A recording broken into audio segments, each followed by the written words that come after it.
bonsoir. Nous allons prendre de la hauteur ce soir sur nos existences et notre condition d'être humain. Loin du règne de l'ego, place à l'universel et à la bienveillance. Contemplation, réflexion et méditation ce soir avec notre invité exceptionnel. Bonsoir Mathieu Ricard. Vous êtes moine bouddhiste, auteur et photographe et vous venez de publier Lumière chez Alary Éditions. Cet ouvrage rassemble près de 90 photographies que vous avez prises. Vos œuvres seront aussi exposées à la galerie Françoise Livinec dans le 8e arrondissement à Paris. Pourquoi ce titre Lumière ?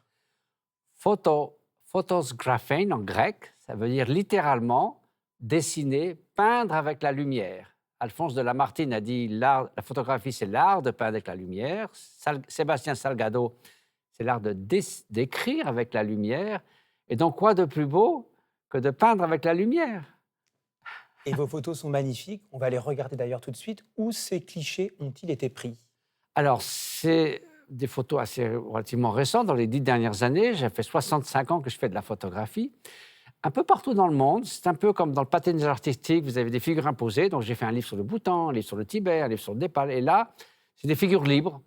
C'est une symphonie chromatique déclinée sur les couleurs de l'arc-en-ciel en comparaison avec les 5 sagesses du bouddhisme qui sont la transformation de 5 poisons que sont la haine, l'avidité, l'orgueil, la jalousie, etc. Et donc, je me suis fait plaisir sur ce thème des différentes couleurs pour chanter la beauté du monde et redonner aussi confiance dans l'être humain, parce que nous vivons dans des temps où on a tendance à tomber dans le syndrome du mauvais monde, l'homme est mauvais, tout c'est foutu.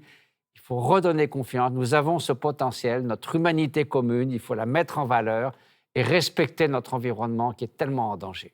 À quoi pensez-vous quand vous photographiez le monde et que vous réalisez les portraits de certains de ses habitants ? Alors, c'est vrai que j'ai beaucoup d'estime et j'ai beaucoup d'amis parmi les photographes de guerre, ceux qui montrent la famine. Il faut alerter avec des images tragiques. J'ai jamais pu en prendre. J'ai toujours voulu de donner cette confiance, des visages de paix, des terres de sérénité. On en a tellement besoin. On est tellement sous ce tsunami de mauvaises nouvelles. Il y a des très bonnes nouvelles dans le monde. Des gens qui font des choses merveilleuses, des paysages absolument sublimes. Et c'est vrai que si on est émerveillé par ce genre de paysage, on veut le respecter, on ne va pas le dénaturer, on va être concerné par son sort, on va vouloir agir pour le protéger. Et la crise de l'environnement, c'est évidemment la grande crise du XXIe siècle. Rappelons votre histoire, Mathieu Ricard. Vous êtes né à Aix-les-Bains en 1946. Votre père est le philosophe Jean-François Revel et votre mère, Yann Le Toumelin, était artiste peintre. Vous avez d'abord été docteur en génétique cellulaire, l'infiniment petit.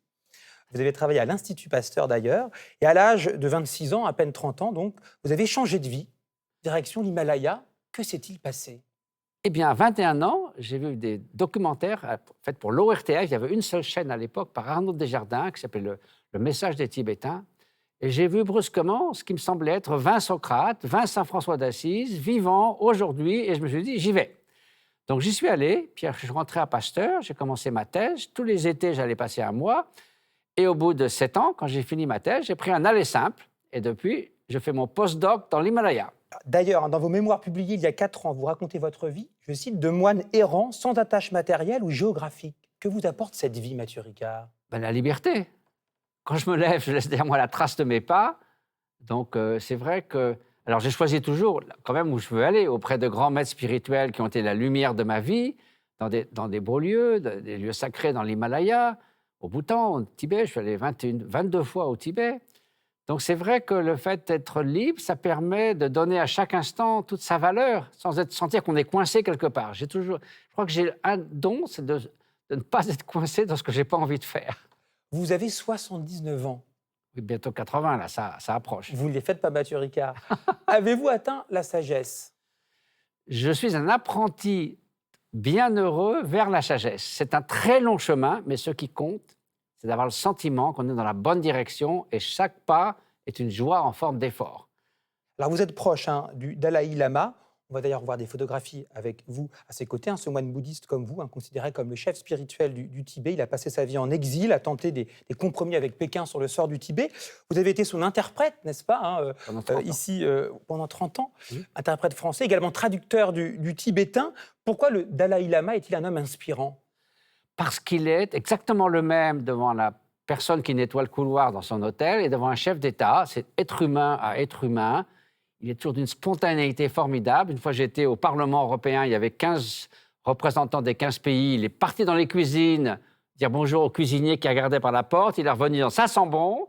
Et donc, forcément, cette authenticité, cette transparence, quand je passais 10, 12 jours avec lui, c'était comme un bain de jouvence spirituelle. Vous êtes vraiment dans l'humain, dans l'échange, la contemplation. Qu'en pensez-vous, vous, de l'obsession des écrans et des réseaux sociaux pour beaucoup de jeunes et beaucoup de personnes? Vous avez qu'à lire le livre de Michel de Murger, La fabrique du crétin digital. Pour les enfants, c'est une catastrophe. À l'âge de 7 ans, c'est quasiment comme s'ils avaient fait presque 1 an d'école. On n'apprend pas à lire comme ça. Les gens ne lisent plus tellement, les enfants. Je crois que le vocabulaire s'est rétréci de 40% en richesse en 30 ans. C'est vraiment très, très dommage. Il faut faire quelque chose. Alors, face aux turpitudes du temps et du monde, vous pratiquez la méditation.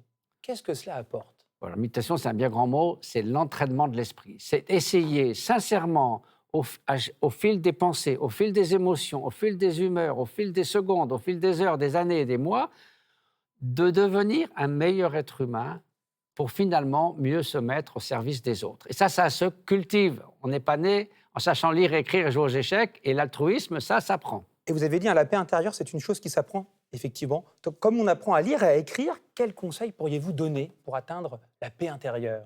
Alors, déjà, l'altruisme et la bienveillance, c'est la clé. Et donc, par exemple, pensez à quelqu'un que vous aimez beaucoup, un enfant innocent qui vient avec un grand sourire jeté dans vos bras.